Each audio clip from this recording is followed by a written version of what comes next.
Pernah ada orang yang dilihat oleh Sa'id ibn Musayyab.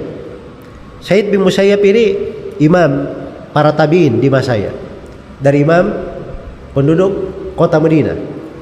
Setelah sholat subuh, beliau melihat ada seorang, dia sholat langsung 2 rakaat, langsung berdiri sholat 2 rakaat. Maka Sa'id bin Musayyab langsung menegurnya, kenapa kamu sholat lagi 2 rakaat? Apakah sholat subuh itu 4 rakaat? Orang ini berkata apa kepada Sa'id bin Musayyab? Ya. Katanya, wahai Abu Muhammad, apakah Allah menyiksa saya karena saya melakukan sholat? Perhatikan pertanyaannya. Apakah Allah menyiksa saya karena saya melakukan sholat? Nah, ini pernyataan banyak digunakan oleh sebagian kaum muslimin. Kalau ditegur, jangan kalian berdoa di sini karena itu tidak ada dalilnya. Dia bilang, apakah saya disiksa karena saya berdoa? Ya. Jangan bersolawat seperti itu, karena itu adalah hal yang bertentangan di tempat yang seperti itu. Dia tanya, apakah saya disiksa karena bersolawat?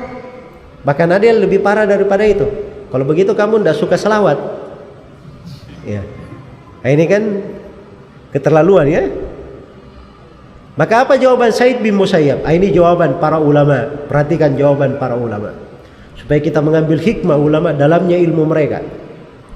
Kata Sa'id bin Musayyab, Allah tidak menyiksa kamu karena sholat, tapi Allah akan menyiksa kamu karena kamu menyelisih sunnah Rasulullah sallallahu alaihi wasallam. Jelas ya? Itu tidak ada sunnahnya. Kenapa kamu lakukan? Kamu akan disiksa karena itu. Kamu akan disiksa karena hal tersebut. Baik.